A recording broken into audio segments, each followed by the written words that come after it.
Hi everyone, welcome. My name is Maitri and I'm very passionate about develops. I'm learning to be a better GM, a better player, and a better person. I want to share with you some of the cool stuff that I've been learning. Today I want to talk to you about some of the house rules I use for my D&D 5e home game, and I want to talk to you about why I do it as well.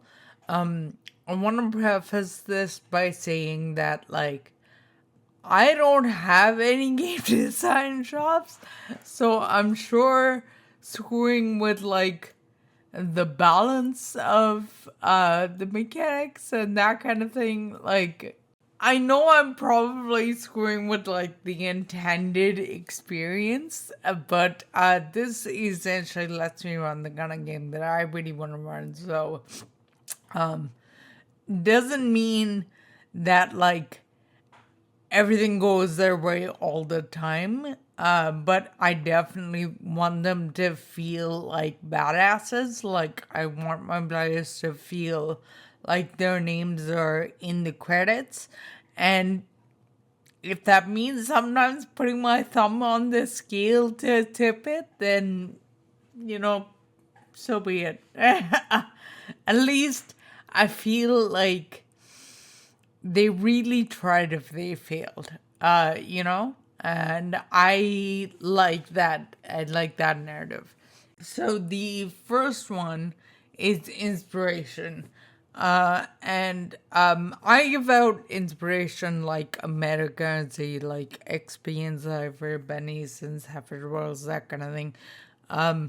It can be used to reroll pretty much any ability checks, saves, and also attack rolls. Not damage, but do hit attack rolls.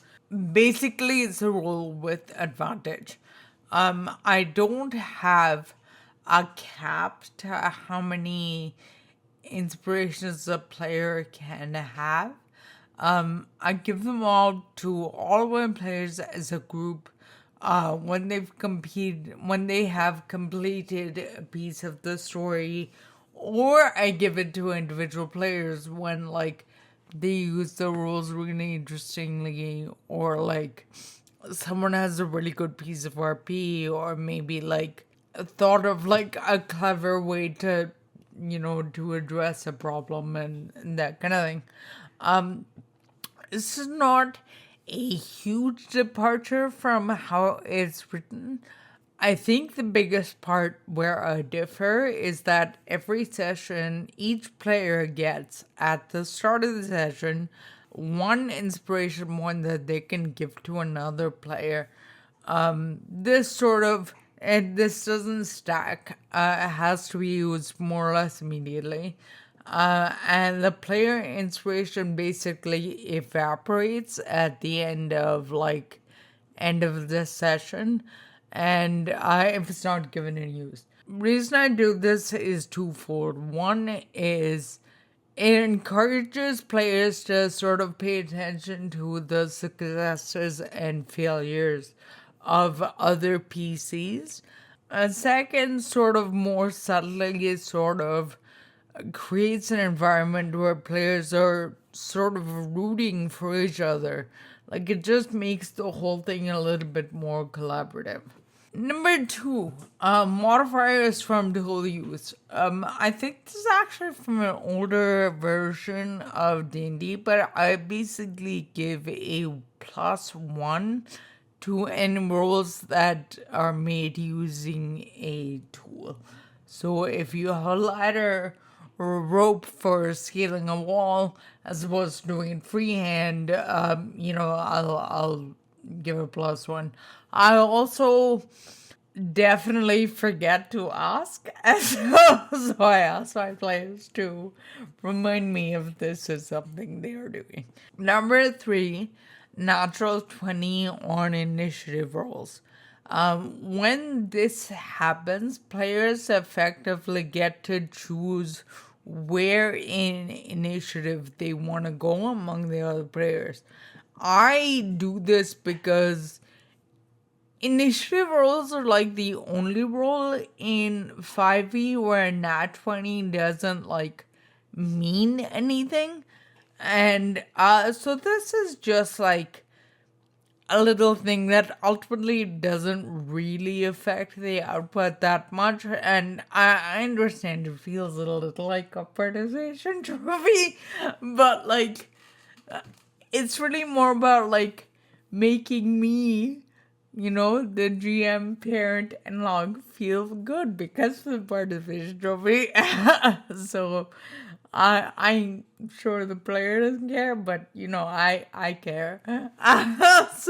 So that's why we do the not 20 on initiative. It's really for my benefit more than others. Number 4, critical damage on non-spell attacks. When this happens, instead of doubling the dice, players have a max die and then a 1 roll die. So instead of rolling 2d12, it'll be 12 plus 1d12. Modifiers are only added once. The reason that I do this is that I'm like super not into, you do this sort of big hit and then you end up with like 3 damage because your dice were just jerks. So with my method, the minimum hit is going to be 1 full dice, so like a d12, so a 12. And if the modifier is 1 and you roll 1 on the dice, at a minimum you're going to be 14 points of damage on a critical hit. The reason I don't do this for spells is that I don't really know a consistent way to kind of make it work. So, like I said, don't really have game design chops, and I just haven't figured it out yet. If you guys have any good ways to sort of do big spell criticals, like definitely leave me a comment and explain what you do, because I'm in the market for something for sure. Number 5, healing potions.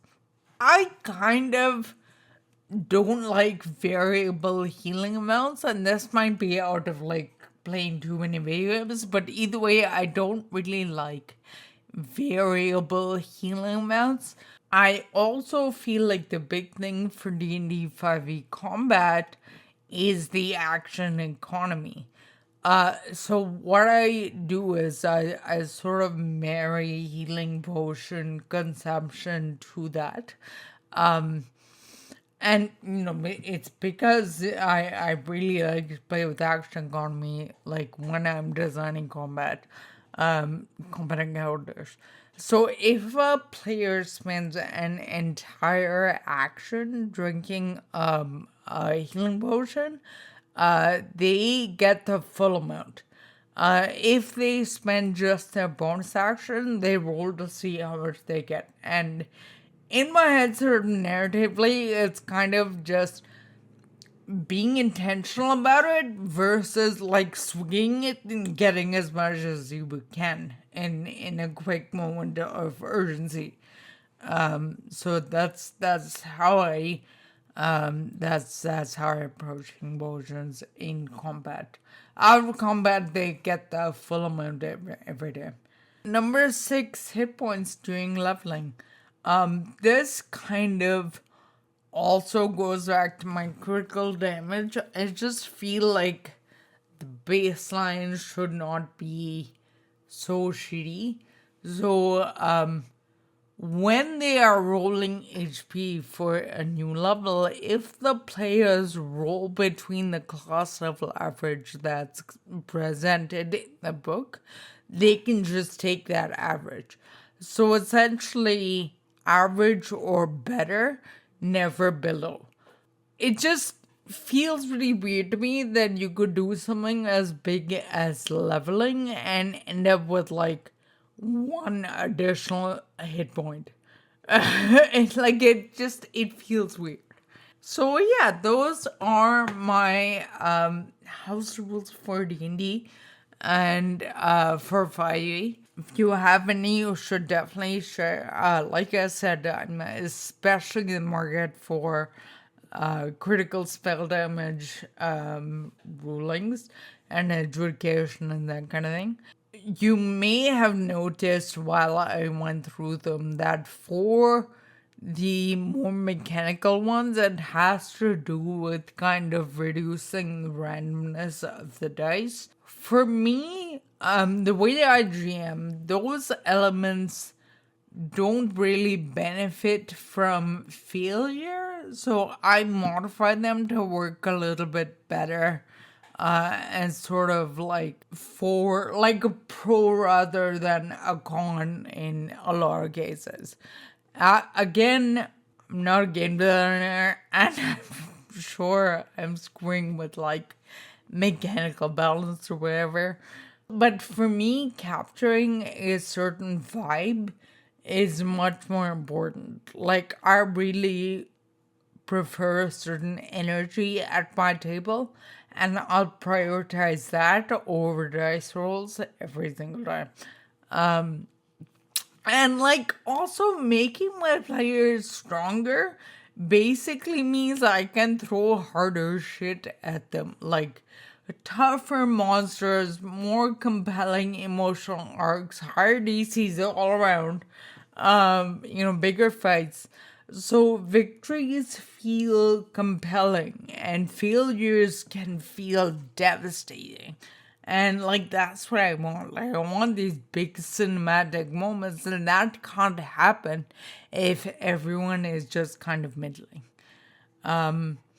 Anyway, if you like this video, consider subscribing.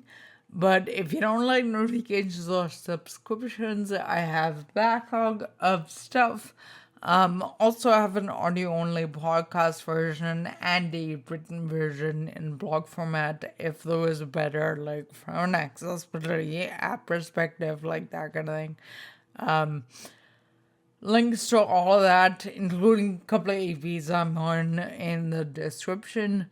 Otherwise, thanks so much for hanging out. Come and see me again soon. Bye.